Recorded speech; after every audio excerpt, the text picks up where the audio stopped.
रोशनी का कारवां Eyeway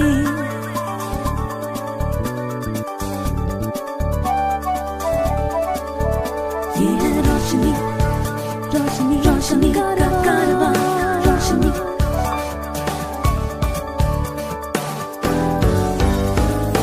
Eyeway ये है रोशनी का कारवां. Hi, my name is George Abraham, and welcome to this edition of Eyeway Conversations. Today, my guest is Guneet Sethi, who is had a variegated career. She began her career as an administrator, but then went on to become a communicator, trainer, and a motivational speaker. She has several years of experience. She started her career as a teacher, and while she was teaching at the Delhi Public School, she was diagnosed with retinitis pigmentosa, and she lost her vision, or should I say, she started losing her vision, and she decided to quit her job. And Guneet, hi, and tell me, at this point of time, you opted to get out of your teaching job. And how exactly did you deal with that situation at that point of time? And you quickly got back into a kind of a professional life. So can you tell us a little bit about that journey? Yes, hi, and yes, I will surely. George, yes, when I was diagnosed with retinitis pigmentosa, it was well, I never saw it coming, and it was absolutely a shock for me. It was as if everything went on a standstill mode. So I had lost my confidence completely. I was totally shattered, and was not in a frame of mind to face the people. I can understand. Yeah. So my first reaction was to quit my job and be in the comfort of my own home. But that was not to be. I realized that was not my real self. And I have to admit that I was on a denial mode for the longest time. But I was fortunate to be surrounded by a wonderful support system with friends and family that I could get on and pull up my socks and realize that I cannot live a life wearing a label of disability, and so I just took a call to live a life that I always lived. So what exactly did you do, Guneet? So George, to begin with, I had to deal with my own attitude towards accepting my eye condition, you know, because it was a very tough task, because and I couldn't even fathom a life staying indoors all the time. So to deal with it in a positive way was one of my first task for myself, you know. Yes. And I started thinking of how to deal with it. I went on a little, so to say, on a solution mode, trying to see what now, what next. Yeah. Fortunately, started, since teaching was always my passion, I started helping a few of the underprivileged children in and around my area. So once I started doing that, gradually my confidence came back to me, because I was able to do something for somebody in my own way. And so that was my first step to deal with my attitude, which was going on a little negative note. And once I got my confidence back, I started meeting people. I started moving out with my friends. And I think life just went on one after the other. Let me interrupt here and ask you. So when you went out with your friends, what exactly do you mean? You went out on holidays, or you went out shopping, or you went out? What did you go out for? Like anyone goes out with friends, George. So so my friends were we had a shopping spree. My friends would insist that I accompany them to the movie hall, despite my saying that, what will I do, Yeah. So they insisted, no, you can still listen, and we'll explain you the visuals. So Right. that was very sweet of them. And I think, and my initial hesitation to deal with my blindness in public places got over like that. And I went shopping with them. I went to restaurants. Yeah.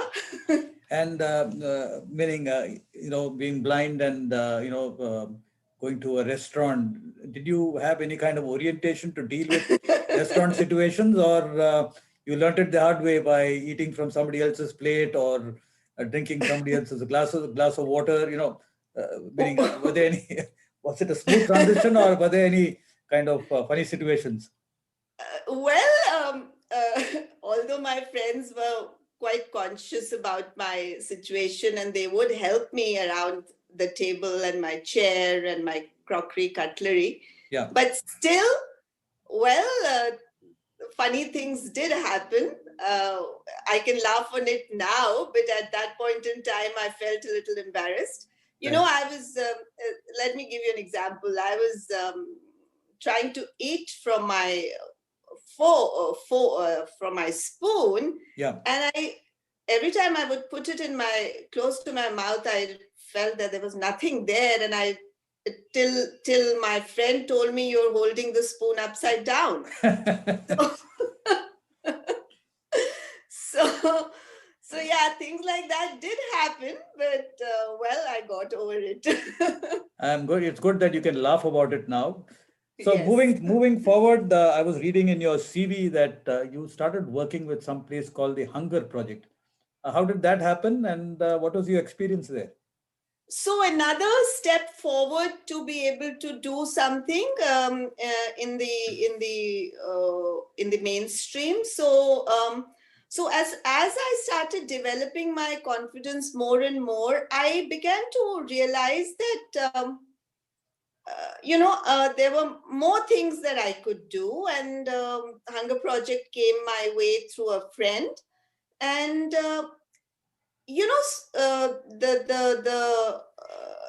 the technology and all that was something that I was not aware of at all.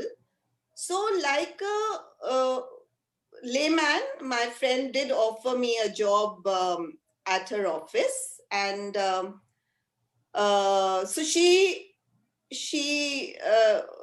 out of concern, she gave me a place at the front desk and asked me to handle the telephone part of the front desk. Yeah. And so that went off very well. But my biggest learning and my experience over there was that, I had to unlearn and learn a lot of things, because trying to be in the mainstream at the front desk, I realized that it is very important for me to rework on my body language, track the sound, eye contact. So these were very new experiences, because I was learning to do things differently, Yeah. So this was one of my biggest learning, and it was the first time I was working with my blindness away from home, Yeah, So, I can imagine, eye contact normally comes naturally to people. And when you're blind, you, hmm, tendency is to look down or look wherever your eyeballs go. But hmm, being conscious that, to be socially part of the community, you need to have eye to eye contact. And I think yes, you got to be yes, conscious of it. And for a yeah. blind person, it's quite, it's taken for granted. And I guess you're right. You have to kind of be conscious of it. Yeah, and it was a task to be achieved, and I think I have excelled in that now.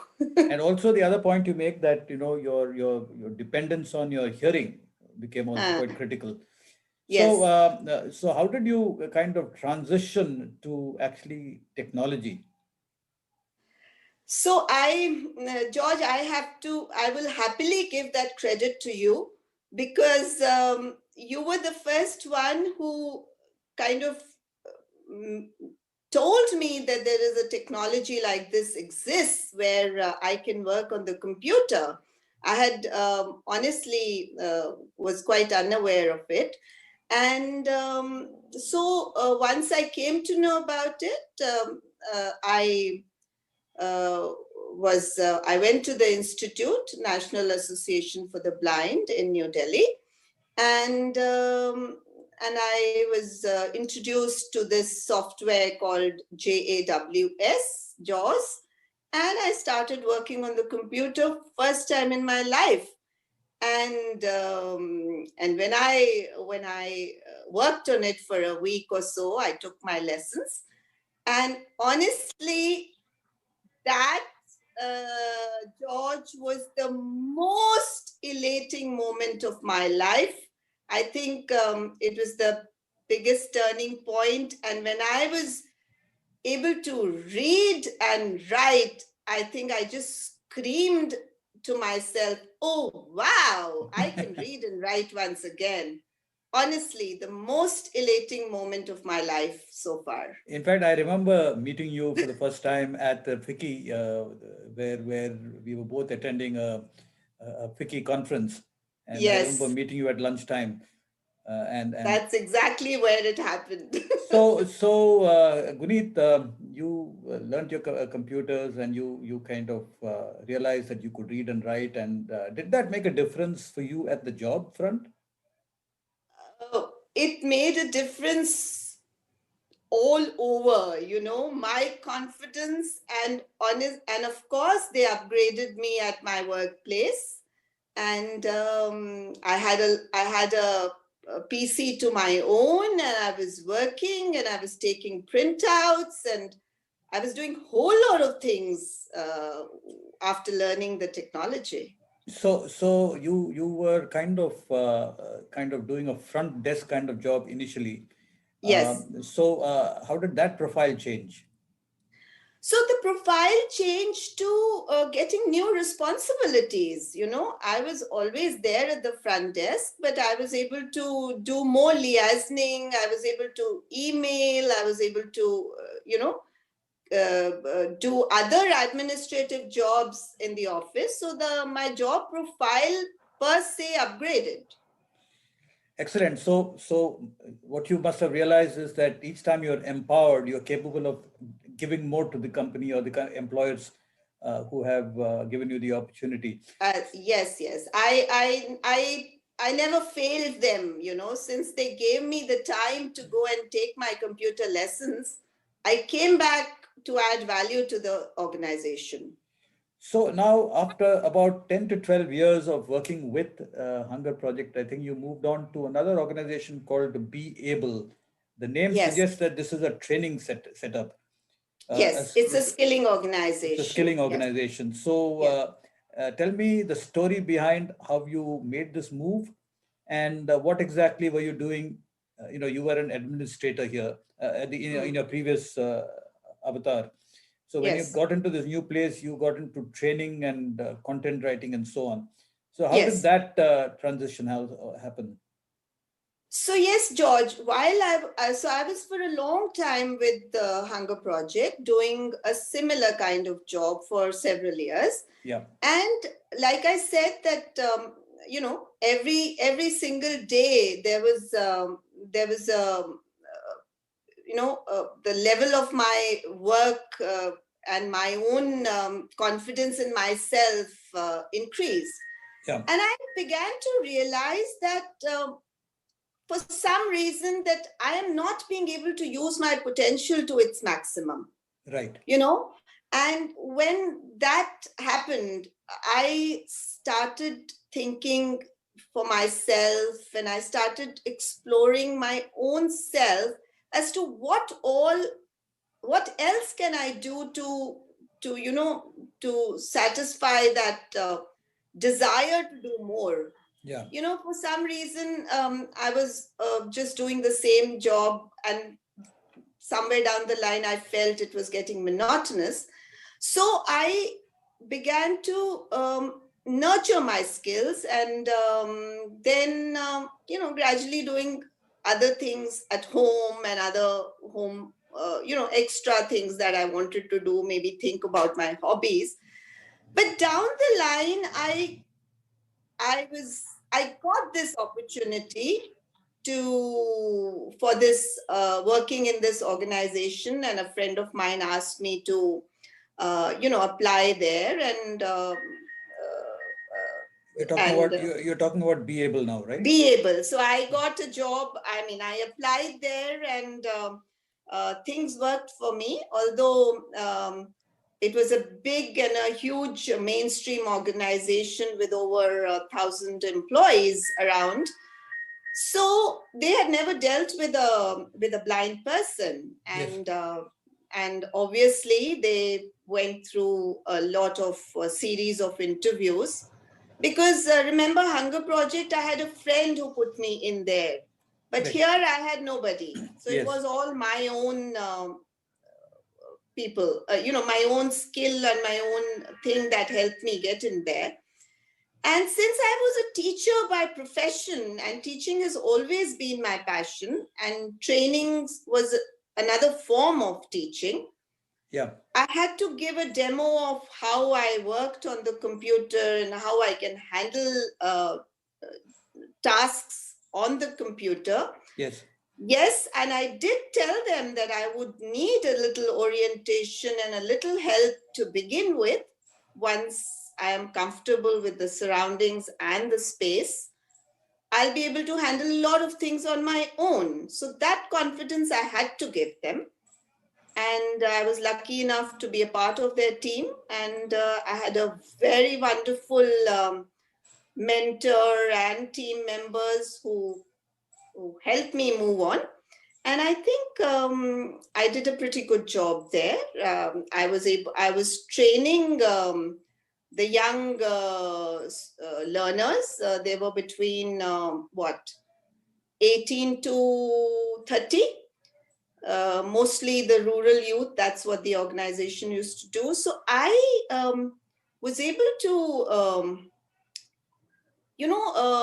so teaching in school was different, and here teaching was with the difference. I was able to conduct training lessons. I was able to guide them to work towards their softer aspects towards their attitude building, and whatever the training module was, I was able to deliver it, and I graduated to training the trainers then, So, but certainly to reach that position, I must say that I had to work overtime than what a sighted person would have done. I had to do a lot of homework and a lot of preparation to be able to deliver my work perfectly. And that was my idea and my thought also. So, if I understood you right, while you were kind of training the trainers, while you were conducting the training programs with the students, being a blind person, you had to put in those extra hours to prepare and not only prepare your content, but also being familiar with the presentation tools like PowerPoint and so on. Plus, I guess Absolutely. your body language also would have been important, right? Yes. Very important, because if I don't give a proper eye contact to my learners, they would not pay attentive to me. Did they know that you were blind, or they kind of Uh, got to know uh, later?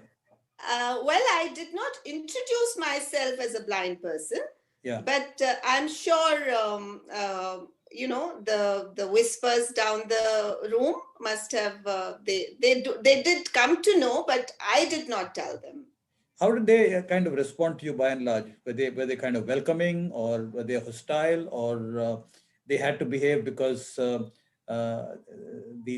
rules of the institute kind of required them to behave? When I took the stage to conduct my delivery, Yeah. of course, there was a colleague of mine who would who helped me get onto the center of the stage, and Yeah. Yeah. so that motion. So my learners who were there, who were seeing me for the first time, they probably were a little apprehensive of how am I going to do my training or deliver my lesson. Yeah. But I think my ability to deliver, my preparation, just it didn't matter to them, because they were responding to every question, every lesson. And the most gratifying thing was, after the training session, they would all come back to me to express their thanks, and even to the extent that they would just get more emotional than I would, to say that how I could do something like that. So, Guneet, I also know that you have a passion and a love for broadcasting and voicing. And I know that you've done programs with radio, and you've also done voiceovers and so on. Tell us a little bit about that. um George, a human body and a human mind is so amazing that it has the tremendous potential to do more. And if you are able to recognize it, I think lots of things come your way. And my desire and my stint at Voiceover was one such thing. Yeah. I, yes, I have always wanted to do voiceovers, but never got a chance. And here, because I was focusing on what is there than what is missing, Right. I realized that this is a skill that I should maybe work on. And I took a little short that what is that called, flash course training or whatever, just Yeah. for 10 days training to kind of formally understand how voiceovers work. And of course, once again, credit goes to you for giving me that opportunity to speak on Ye Hai Roshni Ka Karwa, that Eyeway program. Yeah. I remember And that. yes, and there my voiceover journey started, and All India Radio came my way, and there were other organizations I worked with to give my voice on education-based films. So Now, it tell was me, it's not very easy to get these assignments. How did you go about it? Meaning, is it it wasn't easy. It wasn't easy, but my passion kept me at it. And I have gone to several organizations to give my audition. But it was always a polite answer that we will get back to you, because they often questioned me that you're unable to see, so how will you do voiceover? Yes. And my repeated answer to their question was that you don't need eyes to do voiceovers. So So the next question was, how would you read the script? Right. And it was a valid question. Right. And all I had to tell them that if you could give me a soft copy on my email, I will come back prepared. So it worked somewhere. It didn't work the other places, but wherever it worked, I did my best. Excellent, excellent. So the next question I have is in in earlier this year, that is 2020, you did a TED talk. Now, the TED talk is something which is a privilege. Very few people get this opportunity to do the TED talk, and it's only people like Sashi Tharoor and big names, scientists and great literary people who actually get a chance to do it. So tell us a little bit about this TED business. How did you get it, and what did you speak about? Well, I wouldn't tell you much about my TED content. Maybe you'd have to ask your viewers to Yeah, go maybe through they could. it Maybe or they listen could. to Yeah, it. maybe But they what could. They could search Guneet Sethi on YouTube and listen to it. Yes, Yeah. Okay. yes. But what I can tell you, George, that in my TED talk, I used a metaphor of coffee Yeah. and the perfect cup of coffee. And Yeah.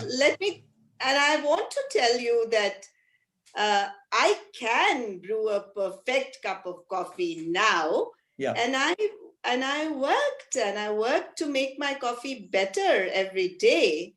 And that was the message that I wanted to convey to my listeners and my viewers during the TED talk.